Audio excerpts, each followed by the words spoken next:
Igor Heračić, četvrti pad na Final Four od Keln, a ovaj pad so bile Kielce, odnosno Lomza Kielce сега. Tvoji prvi vpečatoci od kako je da se sporedi s onije 3 godine prethodno sa Vardar i сега? Pa dobro, onako ovo je treća sezona u Kielceu, tako da prva sezona nije išla onako kako treba, tad je bila ova pandemija, koronavirus. Druga godina opet nije išlo kako treba, puno ozljeda smo imali i jednostavno evo, treću godinu mislim da možemo biti zadovoljni cijelom sezonom kako smo odigrali. Ostalo nam, evo, osvojili smo prvenstvo, znači Poljske, i ostalo nam je samo da se spremamo za ovaj Final Four, tako da sve nekako slično je povezano s Vardarom, puno stvari se dešavaju iste, tako da tada u Vardaru smo imali dosta vremena za pripremanje toga Final Foura, ali nismo između imali nekih jakih utakmica, tako da isto se dešava i ovdje, imalo je igračima i trenerima čudno, ali eto, ja sam se navikao na to, hvala Bogu pa sam to doživio u Vardaru i gdje smo 2 puta osvojili tu titulu. Evo, nadam se da će ovdje poći za rukom, isto kao što je bilo to sa našim skopskim timom. Ima mnogo, da kažem, simbolika v ovoj Final Four, бидејќи е сличен на оној на 2015, истите екипи се надпреваруваат. Меѓутоа тимовите се сосема различни и можеби само ти и Алекс сте единствените што го кренале пехарот во Келн од овој состав на Kielce. Што е потребно за да се стигне до тој трофеј? Nisam samo Aleks, ja, ima i moj cimer trenutno Pačkovski, on je bio 2016. godine kad je Kielce osvojilo. Što je potrebno? Potrebno je sve. Potrebno je da pronađeš najbolju formu, jednostavno.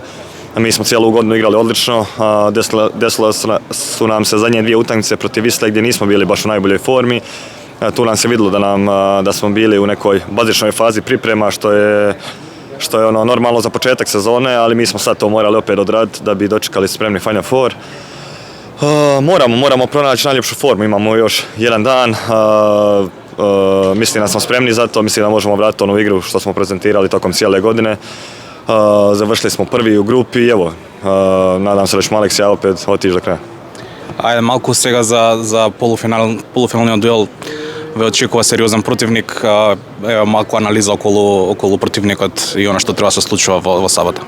Težak protivnik, ako gledamo sad situaciju, zadnje utakmice izgubili smo i oni, izgubili smo i mi, nama ne toliko važan taj kup koji je bio poslije prvenstva odmah, pošto smo, znači, svim svojim mislima smo na Final Fouru u Kelnu bili, ali oni su izgubili prvenstvo, tako da je sigurno zadnji težak moment bio, ali znam po sebi, jedva čekaju, znači, da izađu na teren, da bude ta nova utakmica, da mogu kroz pobjede vratiti ono samopouzdanje i izbrisati one loše misli sa te zadnje utakmice.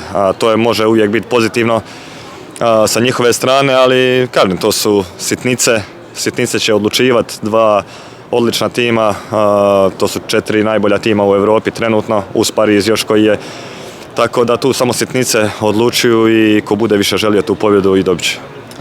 Има ли некои ритуали што ги правеше минатите години во Келн што ги правиш сега, или некој можеби као амајлија или нешто што носиш за време на овој турнир? Pa ja uvijek nosim svoje sveto pismo, svoju Bibliju sa mnom i uvijek imam rituale prije utakmice, prije spavanja, ali dosta čudnih stvari se poklapa kao što je to bilo na primjer 2017. 2019. godine. Poklapaju se dosta tih stvari. 2019. smo isto izgubili kup tada sa Vardarom protiv Metalurga, osvojili smo poslije Ligu prvaka, tako da ima ti puno stvari, neki to neko sujevjerje koje gledaš, ali najviše se okrećem svojoj ekipi, svom timu, svojim prijateljima i naravno vjeri i svojoj obitelji, i tu najviše gledamo našu snagu i svoju snagu i tu pronalazim neki mir za ovakve važne trenutke. Hvala ti. Ništa, hvala.